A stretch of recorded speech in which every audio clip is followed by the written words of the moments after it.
Доброго дня, шановні президію, шановні пані і панове, нам представили результати свого робочого дослідження застосування одного з режиму вентиляції хворих важкої статусу, зокрема Симпозіуму. Всім відомо, що проведення респіраторної терапії хворих важкої статусу досить часто стає, на жаль, великою серйозною проблемою.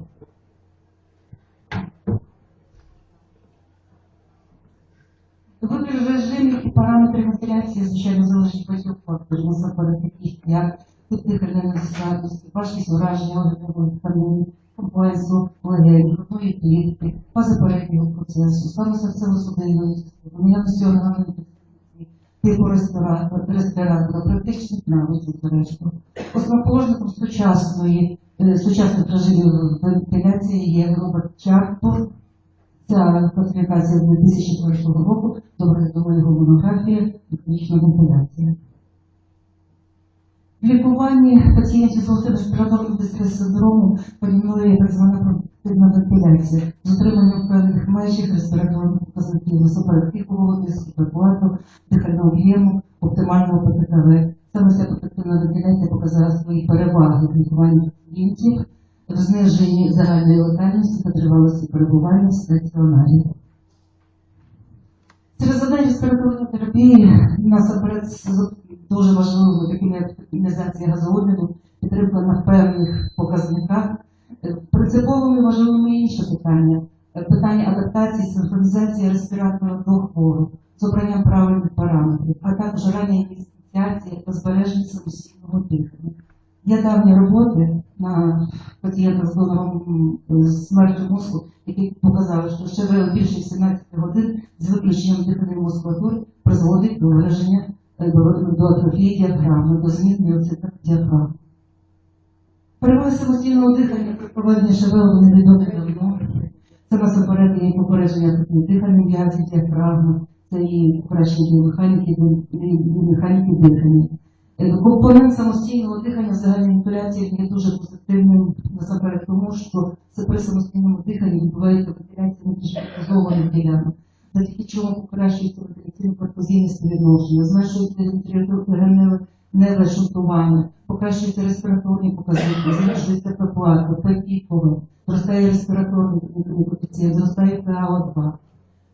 Важливими також є при довготривалій вентиляції, профілактика лікування відказів загальнобазальних линей, насамперед для цього прервало споділ вентиляції. Також зменшення внутрішнього ПТКВ, дуже важливий компонент при довготривалій вентиляції. Зменшення потреби седації, швидше долучення хворого від апарату, ну і зрозуміло, що зменшення термінів перебування в стаціонарі, в реанімації, ну і зменшення цілого хронічних.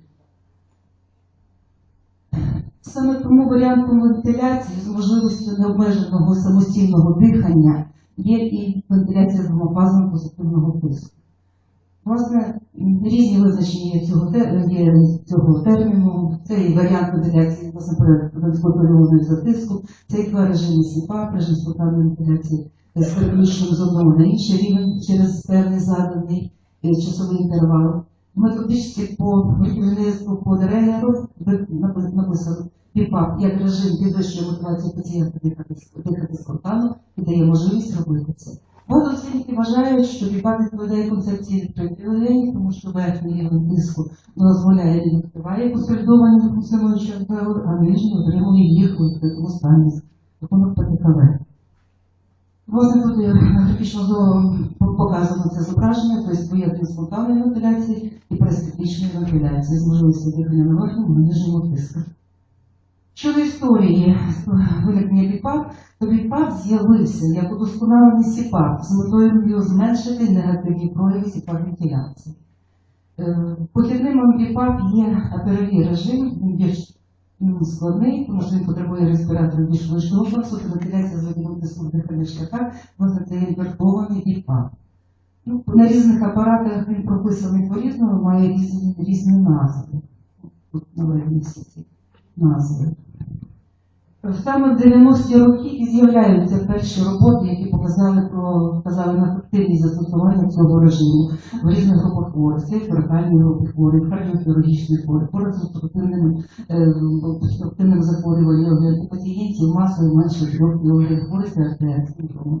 Сьогодні теж продовжується і багато робіт свідчать про ефективність застосування як інвазивної, так і неінвазивної вентиляції хворих з складною дихальною недостатністю різного генезу. Зокрема, в керівництво по лікуванню критичних пацієнтів з гострим респіраторним стрес-синдром за 2012 рік BIPAP-вентиляція в комбінації з рекрутментом рекомендовано пацієнтам з ГРДС. Налаштування BIPAP-вентиляції вони є досить простими. Самі налаштування, тому що при даній вентиляції обирається два рівні тиску. Верхній тиск і нижній тиск, це їх тривалість. Верхній тиск, який забезпечував би дихальний об'єм на рівні 68 мл на кілограм, не вище 30-35, нижній тиск на рівні оптимального КТКВ, ну і відповідно тривалість верхнього і нижнього тиску. Частота примусових дихів, власне, це є частота переключень з верхнього на нижній рівень тиску. Дихальний об'єм складається з примусового, який визначається різницею верхньої і нижньої тиску, помноженої на компайнс. Зрозуміло, що у пацієнтів з важкою дихальною недостатністю, зниженим компайнсом, ці пацієнти вимагають високого верхнього тиску. І спонтанного дихального об'єму ініційованих пацієнтів при самостійному диханні. Сумарна вентиляція – це і є поєднання цієї примусової вентиляції, та, власне, образно кажучи, відбувається внаслідок періодичного вдування і роздування легень при переході з одного тиску на інший, і спонтанного дихання. Сам смисл двофазної вентиляції полягає в зменшенні долі примусового дихання з поступовим переходом на самостійне дихання. Власне, фотографічно, це зображено, показано, обираються два тиски, верхній і нижній, і два часові проміжки.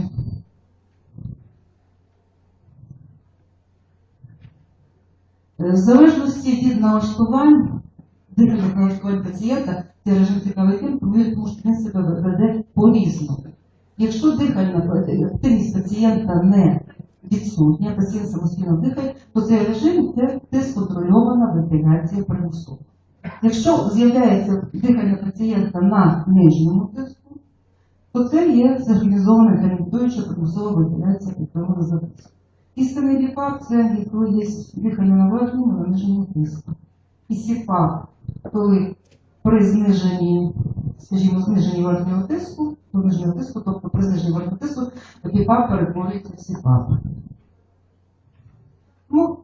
Розробники і прихильники методу BIPAP вважають, що подають його як універсальний, який можна застосовувати на всіх етапах респіраторної терапії. На початку, фазу розпалу, на етапах відлучення від апарату, від вентиляції. Інші вважають, що немає мінусових переваг перед іншими, скажімо, режимами вентиляції. Наша мета полягала в практичній клінічній ефективності застосування цього режиму у хворих з важким ГРДС та недостатністю різного генезу. Намагалися подивитися, як ведеться цей режим, як хворі адаптуються до нього і оцінити ті, які ми отримували на екрані. У нас було небагато слабих, це 10 хворих з ГРДС і 7 хворих з дихальною недостатністю післяопераційного періоду школи. Режим BIPAP, апарат коліна, фірми ДРЕГ. Значить, 10 хворих. Значить, ми поділилися пацієнтів на 3 групи. Значить, 10 хворих в ранню фазу після ШВ, в цілому ми починали 24-42 годин вентиляції. Це хворі, які відповідають критеріям ГРДС, це хворі важкі, тому що вони мають високе значення КТКВ, високого КІО2. Значить, попередньо вони вентилювалися протягом цього часу в попередніх режимах PCIC і CIMV, тобто це ті режими, які вже дають можливість цієї самостійне дихання. Для адекватного дихального об'єму, скажімо, ці хворі потребували досить високих значень верхнього тиску 20-28, і нижнього тиску 18, майже 8 до 14 метрів водостовпчику. Спочатку тривалість верхнього тиску ми встановлювали, скажімо, нормально, щоб забезпечити звичайну частоту дихальних примусових 14. Поступово надалі ми поступово збільшували тривалість вдоху. При переведенні цей режим хворі нічим не відрізняється від безконтрольованої вентиляції, тому що хворі не дихали. Надалі самостійне дихання через якийсь час з'являлося на нижньому рівні. Друга група пацієнтів – це хворі, не забудьте ті хворі, це хворі, яких ми намагали перевести вже через більш довший період після загальної вентиляції. Це важкі хворі, гемодинамічно стабільні, але клінічно стабільні, які йшли без погіршення протягом того часу. Попередній режим PCIC у цих пацієнтів на рівні ПТКВ вже з'являлося самостійне синхронізоване дихання. У цих пацієнтах була відмінена седація, тобто вбиралися параметри для забезпечення дихального об'єму, верхній тиск складав 16-20, нижній тиск складав 80 см нижнього стовпчика. Частота дихань ми виставляли як 12-14, надалі поступово зменшували, що по 10, 8, 6, змінюючи співвідношення. У цих пацієнтів швидше з'являлося, буквально через кілька хвилин після переводу на цей режим з'являлося дихання на нижньому, і через якийсь період часу на верхньому тиску. Тобто ці пацієнти краще реагували на цей режим. І третя група пацієнтів – це були 7 хворих. Це пацієнти з важкою дихальною недостатністю, це важка група хірургічних пацієнтів. З важкою патологією, це ті кардіоферовані пацієнти, з атеостазом, з обжарінням, з підвищеним піщевим тиском. Попередні режими виливали PCIC, на якому вже були самостійно синхронізоване дихання, мінімальна седація, зниження ФО2. Для забезпечення дихального об'єму верхній тиск 14-18, нижній 5-6, звичайно, ми потребували розміру менше цих показників. Так само попередні дії частота примусового дихання 14, посудовому зменшувалися. Цих групи пацієнтів ми навіть не очікували, що поява на нижньому і верхньому тиска рівня самостійного дихання була досить швидкою. Тобто ця група пацієнтів найкраще реагувала на цей режим. Надалі їм вдалося, 5 з пацієнтів, тому що двоє померли, було дуже важких перерогамної достатності, їх перевести у СІПАП і таким чином їх підвчити від вентиляції. Ускладнення ми не порівнювали з групою, скажімо, порівняння, які були інші режими вентиляції, але ускладнень таких, скажімо, виражених систем не було. Потребували зниження двох пацієнтів, і двох пацієнтів ми не могли, скажімо, підібрати, так розривати режимом, щоб підібрати нормальні респіраторні показники. Ми не контролювали, не мали змоги, на жаль, контролювати.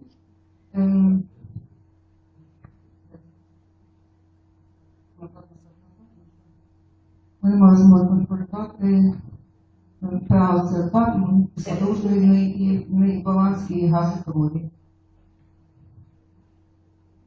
Термодинамічно серійні показники сатурації були в нормальних межах. Мінімальна седація, тому що мінімальна седація відбувалася при зменшенні частоти примусових вдохів і при подовженні тривалості вдоху. На цей момент хворі реагували. Ми зовсім не будуть, там, допустимо, що там цю контролу вводили. При, скажімо, появі самостійного дихання, реєструвалася на моніторі частота дихань в цілому складала 26 до 20, коли його вентиляції теж не було. Десинхронізації, які виникають, помітно є десинхронізація, скажімо, при переході з верхнього на нижній, в той момент, коли хворий хоче дихнути і кашель. Отже, переваги BIPAP вентиляції, збереження роботи дихальної вентиляції, до загальної, за рахунок кращої вентиляції задньої базальної підліз, менше застосування, менше вираження зігмодинамічних порушень, менша потреба або відсутність запальних терапії. І власне дали ми зафіксували, то нам видно ці всі BIPAP, дихання немає, на верхньому і нижньому тиску. Немає, продовжена тривалість, немає. Не відрізняється, якісь коли немає пісенції. З'являється на нижньому тиску. На нижньому тиску з'являється, видно. На верхньому. Тут вже часткова десинхронізація, але видно, що є тиск поверхня. на верхньому.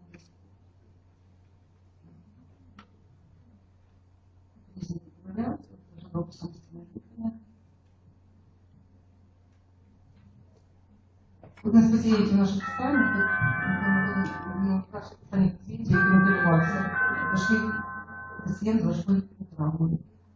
Ми вважаємо, основний висновок, що цей режим підходить пацієнтам без виражених порушень інформації, без виражених рецептурних порушень. Дякую за увагу.